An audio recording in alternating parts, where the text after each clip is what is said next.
The history of the present King of Great Britain is a history of repeated injuries and usurpations, all having in direct object the establishment of an absolute tyranny over these states. To prove this, let facts be submitted to a candid world.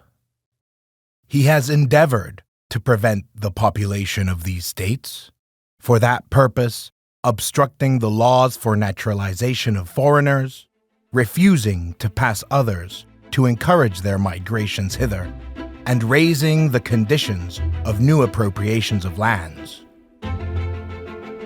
Hi, I'm Katie Dunn Tenpas, a visiting fellow in governance studies at the Brookings Institution and director of the Initiative on Improving Interbranch Relations and Government. And this is Season 3 of Democracy in Question. This season, we're doing something a little unusual for a policy podcast. We're going back, 250 years back, to the birth of the Declaration of Independence, the document that outlined exactly why the United States of America came to exist in the first place. Last episode, we discussed what obtaining consent of the governed really looks like today. Now we're shifting focus to the largest portion of the Declaration, the grievances. 250 years ago, the founders sat down and listed 27 ways that the British Crown had wronged them, from enforcing taxation without representation and imposing trade restrictions, to interfering with colonist self-governance. Today, we're starting with grievances that hit especially close to home. He has endeavored to prevent the population of these states, for that purpose obstructing the laws for naturalization of foreigners, refusing to pass others to encourage their migrations hither, and raising the conditions of new appropriations of lands. To delve into these specific grievances that align closely with modern debates on immigration policy, I'm joined by two of my expert colleagues, Rashawn Ray and Scott Anderson.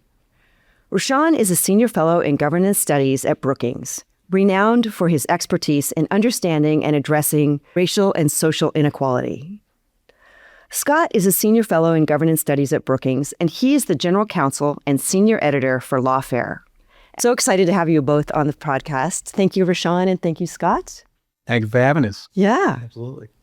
So when the founders wrote about King George III impairing migration and naturalization, what do you think their fears were, or what vision of a new nation were they trying to protect?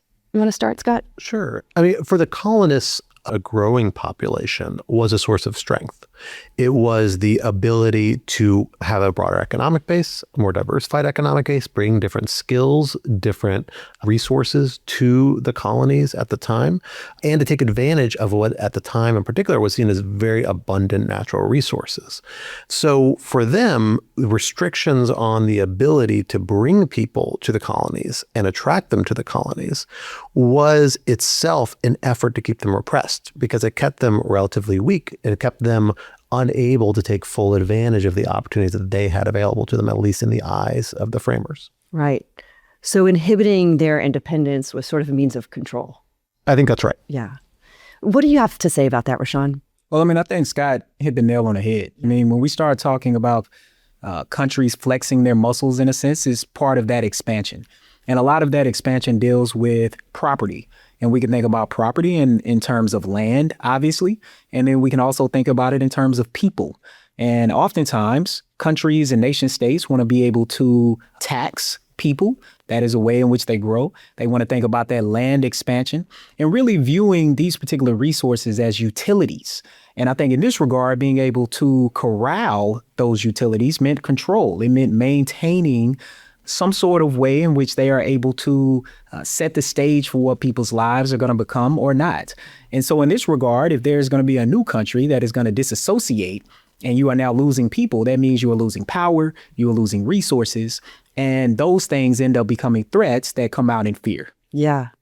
And with greater expansion comes greater trade, greater resources, and they become a threat. Interestingly, of all the 56 signers of the Declaration, only 8 were born outside of the colonies. What do you make of this in light of these grievances? Well, it's interesting. I mean, a core foundational part of English common law that still applied at this point was the principle of jus soli, the idea that people born in the colonies or in the broader British Empire were essentially citizens of the crown. Later, I think maybe some prevalent at this point, it became even kind of non-voluntary service to the crown. That's part of the impressment debate that led to the War of 1812, this idea that British citizens are still British citizens even if they don't want to be anymore, and therefore they can be essentially pressed into serving in the British Navy.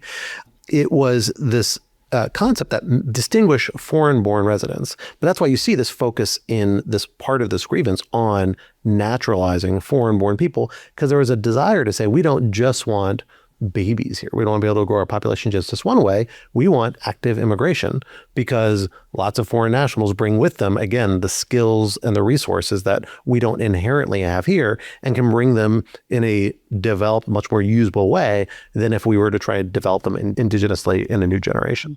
Yeah.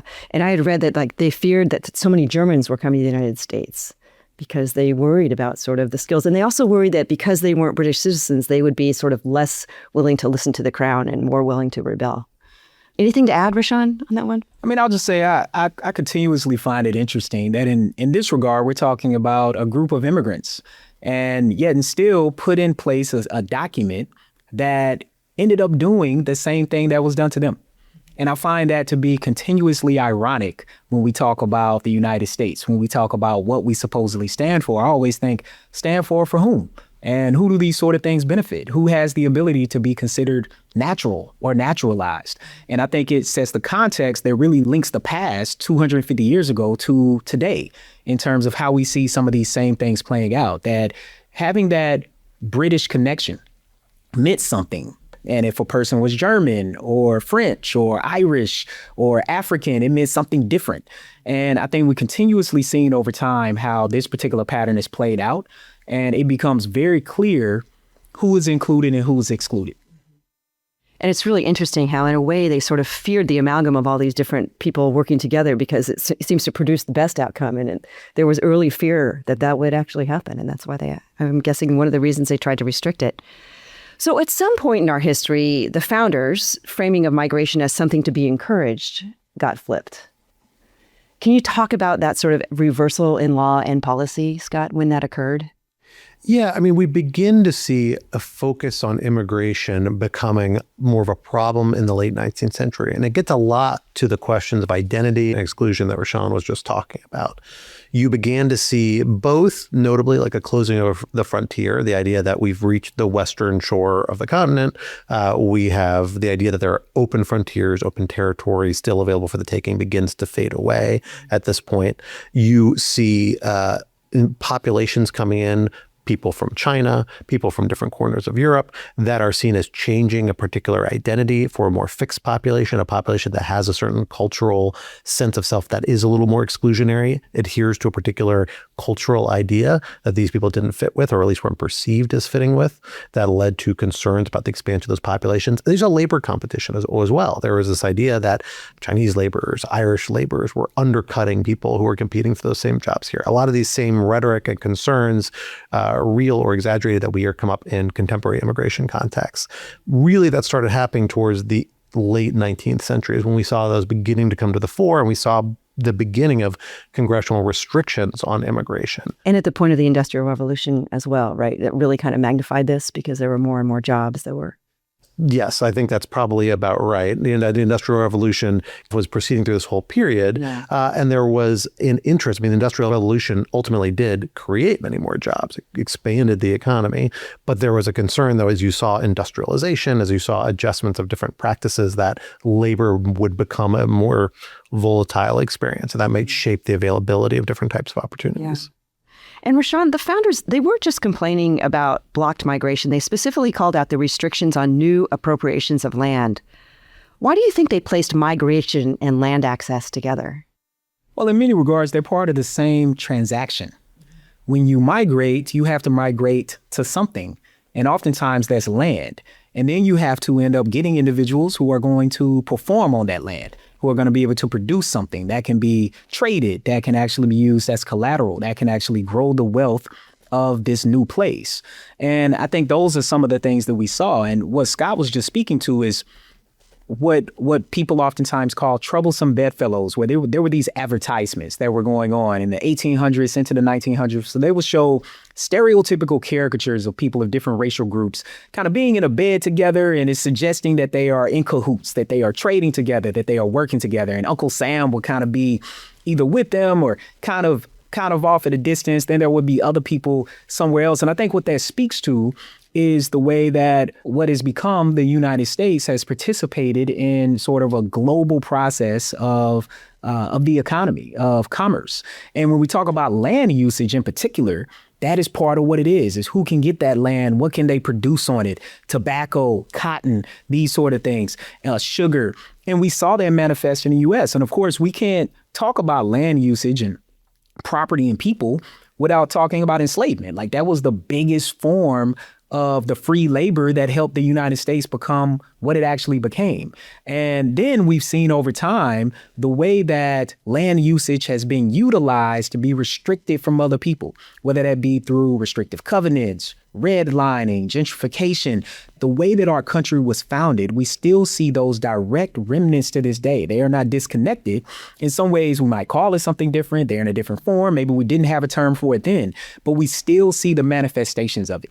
And one thing that we know about property is that property is one of the few things that actually appreciates. You buy a vehicle, you drive it off the lot, it is depreciated like the second you step off, right? You buy a new pair of shoes, like good luck with that, unless it's like Michael Jordan or LeBron James shoes or something. But overall, property is the thing that nothing can be on the property. It can be a dilapidated home, but it is valuable.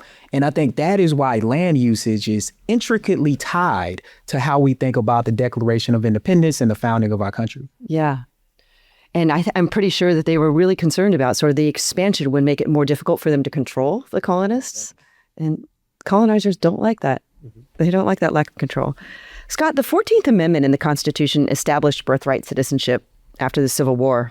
Now the Supreme Court is revisiting it, prompted by President Trump's executive order entitled Protecting the Meaning and Value of American Citizenship. What does it mean for a policy constitutionally protected that's been law for over 150 years to be revisited? And what's at stake? Can you talk about that? Sure. We are in an era now where some of the accepted understanding of the Constitution are being revisited. And that, to some extent, what originalism, one of the schools of interpretation of the Constitution that has a lot of supporters on the current Supreme Court, leans into. It's the idea that we need to go back to how the original framers understood the Constitution, or the original authors in this case. This is the 14th Amendment, which was adopted after the Civil War. So not the framers, but the framers of this particular amendment, what they meant at the time. And that may depart from subsequent meanings that people have adopted.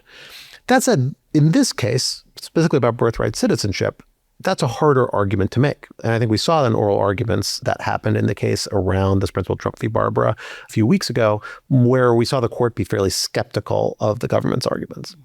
And a big part of that is because this language in the 14th Amendment didn't come out of whole cloth. It wasn't inventing this idea of birthright citizenship. It was constitutionalizing it. It was overriding a Supreme Court decision, the Dred Scott decision, which limited its application to freed slaves and other people in the United States that after the Civil War, people wanted to enfranchise, Congress wanted to enfranchise in an enduring fashion that couldn't be taken away by subsequent legislature, so through a constitutional amendment.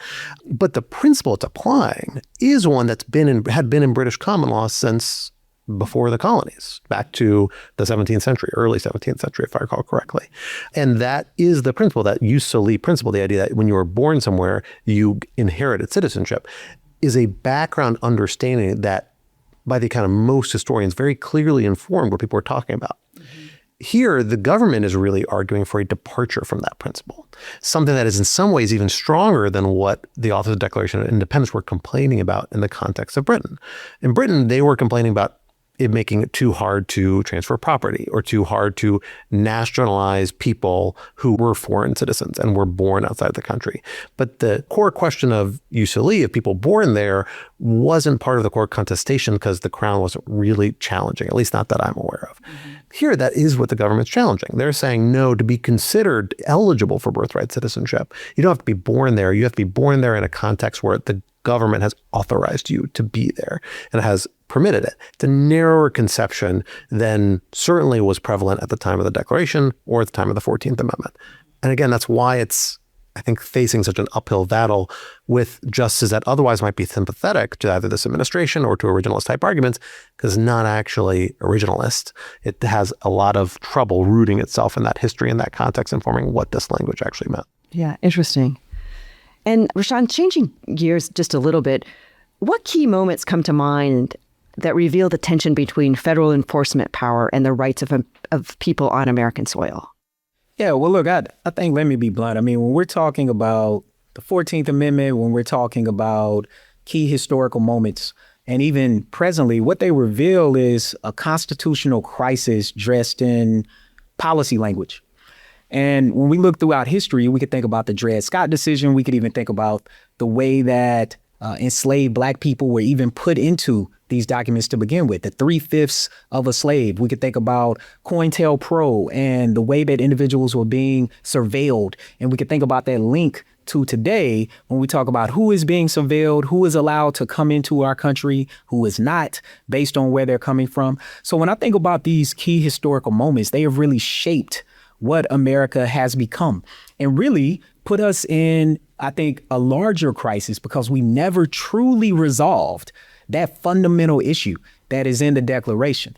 And we tried with these amendments when we talk about the 14th Amendment, the 15th Amendment, I mean, obviously, 13th Amendment, we tried, but we have never truly reconciled it. And part of it goes back to what it means to be a U.S. citizen, actually who has the right to claim it, even if they have proper paperwork, even if they are born here.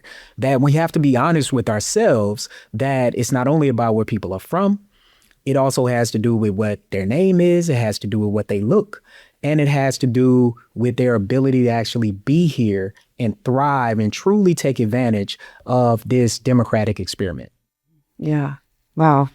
It's a powerful answer. Scott, just changing gears a little and sort of bringing us up to the present day, from a national security and law perspective, has further securing the border and the crackdown on illegal immigration made us more or less faithful to what the founders may have intended when they included migration and naturalization in their grievances? You know, it is hard to put it quite in the same context. The contexts are very different. Clearly, the authors of the Declaration of Independence had a vision that we want to be able to bring people in and allow people to come here fairly liberally, provide them land, provide them citizenship and naturalization, and let them be able to join our country. And that is the original vision of the framers at this point. They didn't build all that into the Constitution. A lot of that was left for Congress to regulate. And it's fair to say, I think to some extent, we are in a different historical moment. We're not at the edge of an continent of unknown expanse with widely available natural resources. Although we also shouldn't understate the extent to which we are continue to be blessed with natural and other resources of which there is an abundance here. So it is a very, very different context that's drifted away from. And in some ways, drifting from that vision is understandable. There are different policy problems presented today than the framers, and we shouldn't expect that the Declaration of Independence could translate one-to-one to what might be the right or desirable policy at this particular moment. At the same time, there is a clear tension there. And when you are wrapping these broader policy debates and it intersects with efforts to understand what the framers meant when they adopted the language of the Constitution or of the 14th Amendment, then all of a sudden those old perspectives become much more relevant. So whatever the policy justification may be, the logic behind it, the legal dimensions really still hinge on the fact that they are embedded in this context that strongly suggests a very, very open vision, and a much more open vision than at least this administration has been interested in advancing. Yeah. And Rashawn, in regards to immigration enforcement in this administration, I know you've done a lot of research on police training and things of that nature.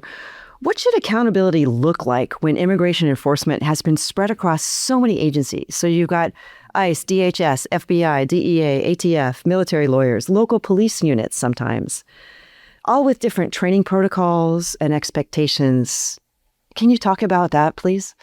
Yeah, I mean, given the work that I've done for years on this topic, I think there are a few things that have become fundamentally clear. The first thing is that there's an over-reliance on a narrative about training. Training is very, very important. But however, if the inputs that get to training are not held accountable, and are not up to par and aren't rigorous, we're going to continuously have these same issues. So I think first we have to start with who is hired. One of the biggest things is we need federal standards. One of the biggest things that people don't realize about law enforcement in the U.S. is that there are over 18,000 law enforcement agencies. And in many respects, they do things differently. You know, the old saying when people say, oh, if you've seen one police department, you've only seen one police department. And we say that about other things, but that's how law enforcement functions. We don't view it that way because people see a badge and they make associations, but they might be encountering a security guard. They might be encountering an ICE agent. They might be encountering a sheriff's deputy. These are all different entities. And so part of what we first need are federal standards that are linked to certifications. Wait, so we don't have that? No. Wow. No, like it's one word, no. Like we don't, like it, and we should. And we don't have anything resembling that, any special So what we have is if an individual is going to be a federal law enforcement officer, we definitely have a set of federal guidelines for individuals at the federal level. The issue, however, and this is the issue that is always functioning in the U.S., is that you oftentimes have these federal agencies, say in this case ICE, working with local law enforcement. And that is where you get into issues. And they have all different sorts of agreements that allow them to work together and partner together. But that makes things very fuzzy, right? And in many respects, it makes things slippery. And in many respects, is blurry and it maybe doesn't even exist, right? I mean, in military bases, for example, we have detention centers there. All across the United States, we have facilities that are being put up that are detaining individuals who supposedly don't have proper paperwork to be in the United States, when really one of the key issues there is just the backup and the stopgap of people being able to process information through the bureaucracy of the federal government. So we need those federal standards. We need to think about how people are hired. We need to make sure that that is above reproach. And then we also need to ensure that we are collecting good data. One of the key issues is that we are not collecting good data. And my research has shown that when you start talking about comprehensive data reporting, that is one of the best ways to increase accountability, not just because someone is watching like their big brother or big sister, but because a lot of law enforcement actually want to know what is going on. And so we currently have, and I think it's always been this way, so I don't even want to say currently, it has always been the case that there's slippage, and I will argue a non-existent barrier that seems to exist between, say, law enforcement, the military, and the enforcement of our laws and the enactment of that has always been blurry. And it's something that oftentimes the military, like we've seen the National Guard being deployed, to ICE being where what they used to do was to really guard our borders. And again, people have to recognize ICE isn't old. It's like post 9/11 stuff. So people got to recognize this isn't going back 250 years, but they are remnants of that. And even though I think ICE started being in a very good place in terms of thinking about borders, we have seen an encroachment in the way that our laws and our policies are being interpreted to now use ICE to go into local communities, to over-police communities that might not necessarily need that policing. So now the current situation is sort of the boldest illustration of what happens when you don't have standards. And that's when you see sort of the most kind of maybe inappropriate behavior and outcomes. That's exactly right. And it's unfortunate because it doesn't just happen to individuals who are supposedly illegal here in the United States. It is also happening to U.S. citizens. And I think that is the thing that people don't realize, that throughout American history, the 250 years and even before that, as the founding of our country was taking shape, is that part of what people don't realize is that slippage has always existed, where people become casualties of the Constitution, in a sense, in terms of who has the ability to be above reproach, who doesn't. And whenever a person, regardless of their status, stands in the way of that enforcement, they also get treated oftentimes similar to how other individuals are being treated based on some sort of marginalized status that they have or people think they have. Yeah, it's fascinating. Both of you, I just want to pick your brains. I'm just really curious, given your respective areas of expertise, is there a specific policy or action that you're keeping tabs on? One that you think has sent a particular signal to the rest of the world about where the U.S. stands on immigration, national security, and ultimately who belongs here? Scott, you want to start? Yeah, I mean, we've seen this administration push on a lot of different policy fronts, a lot of which are quite notable. I think the one that we have to follow is maybe less a policy front, but more a reaction, which is the degree to which we see them fulsomely complying with judicial orders. There's been a point of tension with the administration on a number of different fronts, where we've seen them in a number of cases, for example, arguably disregard or narrowly interpret a judicial order to allow flights of detainees to continue on to El Salvador, or then plea either constitutional barriers or diplomatic barriers to actually engaging in diplomatic conduct to return those people, or some of those people. Those are points of real concern because they suggest whatever the legal limits that Congress puts out on immigration and that the courts interpret and the executive branch interprets, if the executive branch doesn't ultimately align and follow judicial directives on that regard, then they're in lawless territory. They're acting in a way that really pushes beyond what we understand as the rule of law. I think that's the real point of concern here. If there's one thing we understand about the issue set in this area from the Constitution, it is that really this is matters of national policy that Congress sets the lines on. And the executive branch generally is understood, while it has a lot of authority given to it by Congress in this space, isn't supposed to come in and be able to kick down the doors and do exactly what it wants. It has to persuade Congress and engage in the democratic process to arrive at new laws.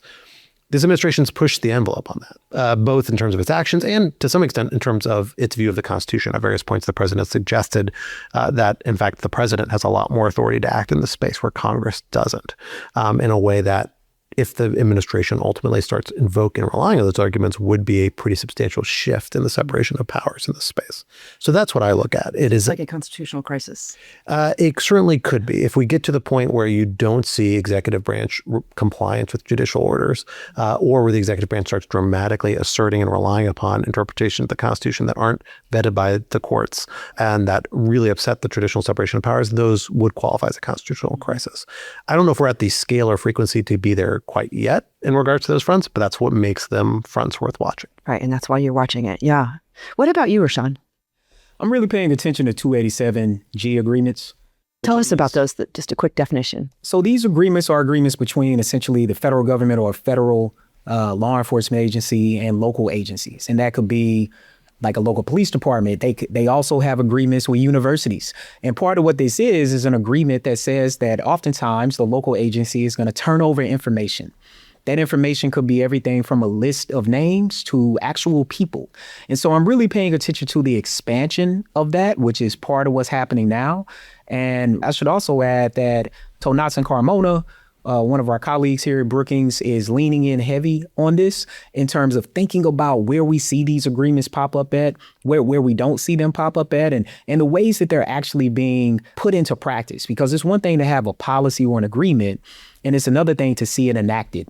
And we're really paying attention to the ways that different local agencies, counties, and states are leaning in, which actually tracks with how we're seeing ICE enforcement, not just tracking how many people are stopped or how many people are arrested, but also how many people have force used against them. And I think that is where we see that overreach, and that is where we see that slippery slope and that connection between what the federal government is doing and what's happening locally. And I find it ironic sometimes, based on people's political party, based on their political ideologies, about how much they support the feds coming in at a local level, when oftentimes people want to see power and responsibility given back to the states. And it's interesting when people choose to pull out that trope.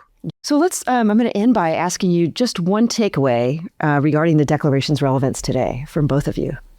You want to go first, Scott? Sure. The Declaration is an important milestone to understand what motivated the fundamental decision, the foundation of our republic. It doesn't define the republic for us or what it means, either in a positive way or a negative way.